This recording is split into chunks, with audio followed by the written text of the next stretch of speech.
Waalaikumsalam warahmatullahi wabarakatuh. Adakah hadis ini juga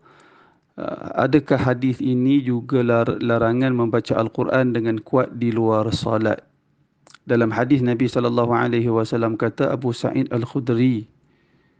Dalam hadis Nabi sallallahu alaihi wasallam kata Abu Sa'id Al-Khudri ketika Nabi sallallahu alaihi wasallam beriktikaf, yakni beribadat dalam masjid, baginda mendengar mereka mengangkat suara bacaan Al-Quran, sedangkan ketika itu Nabi SAW berada di tempat ibadah baginda. Lalu baginda mengangkat lansir dan bersabda, ketahui setiap kamu bermunajat kepada Tuhannya, jangan sebahagian kamu menyakiti sebahagian yang lain, jangan kamu angkat suara bacaan melebihi yang lain dalam solat. Hadis riwayat Abu Dawud dengan sanad yang sahih.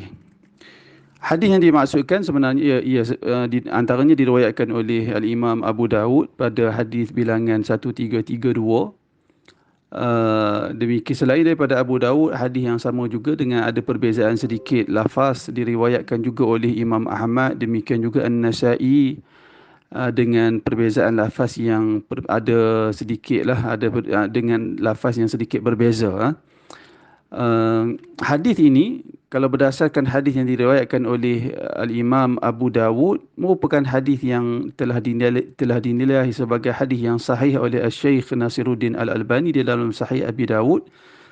Demikian juga kalau hadis yang diriwayatkan oleh Imam Ahmad, An-Nasa'i juga dinilai sebagai hadis yang sahih juga oleh Al-Albani di dalam As-Silsilah As-Sahihah. Kata Al-Albani, isnaduhu sahih ala syarti syaikhain. Sanad hadis ini adalah sanad yang sahih berdasarkan syarat Al-Imam Al-Bukhari dan Al-Imam Muslim. Hadisnya yang dimaksudkan iaitulah daripada Abi Sa'id. Qala, kata Abi Sa'id, i'takafa Rasulullah sallallahu alaihi wasallam fil masjid.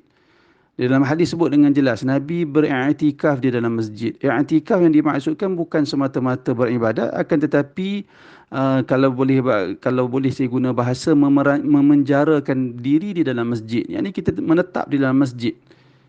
Biasanya Nabi i'tikaf ketika 10 hari terakhir dalam bulan Ramadan. Mana dalam masa 10 hari itu Nabi akan menetap, memenjarakan diri di dalam masjid, duduk kekal, tidak akan keluar di dalam masjid selama 10 hari tersebut. Itu i'tikaf Rasulullah. Fil masjid, di dalam masjid ini, Masjid Nabawi. Fasami'ahum yajharuna bil qira'ah. Lalu ketika Nabi beriktikaf, Nabi mendengar para sahabat menguatkan bacaan Al-Quran mereka. Fakashafa sitra, lalu Rasulullah menyingkap sitir. Ini apa? Kita nak kata apa? Sitir ini penghalang ataupun tirai yang menutup Nabi. Kalau kita tengok cara Rasulullah i'tikaf, Nabi i'tikaf di dalam khemah, didirikan khemah kepada Nabi di dalam masjid, dan Nabi berada di dalam khemah tersebut. Lalu fakashafa sitra, Nabi menyingkap tutupan ataupun tirai khemah baginda. Wa qala, dan baginda bersabda, ala inna kullukum munajin rabbah, maka ketahuilah bahawasanya setiap kamu itu sedang bermunajat kepada Tuhan dia, yakni mengadu, merintih kepada Tuhan. Fala yu'ziyanna ba'dukum ba'da, jangan seseorang kamu mengganggu sebahagian yang lain. Wala yarfa' ba'dukum ala ba'din fil qira'ah, maka jangan sebahagian daripada kamu mengangkatkan suara, meninggikan suara dengan membaca Al-Quran, mengganggu orang lain.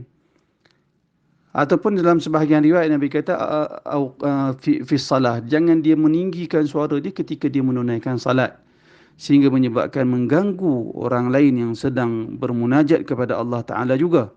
Hadis ini bukanlah bermaksud tidak boleh membaca Al-Quran di luar solat, ataupun bukan maksud tak boleh membaca Al-Quran dengan suara kuat di luar solat seperti yang ditanya. Sebaliknya, hadis ini terdapat larangan mengganggu ibadat orang lain dengan ibadat yang kita lakukan. Setiap orang dia bermunajat kepada Allah, maka sifat munajat itu dilakukan dengan cara perlahan, dengan cara rendah diri, dengan cara tawaduk, tanpa mengganggu munajat orang lain kepada Allah Subhanahu wa taala. Wallahu taala alam.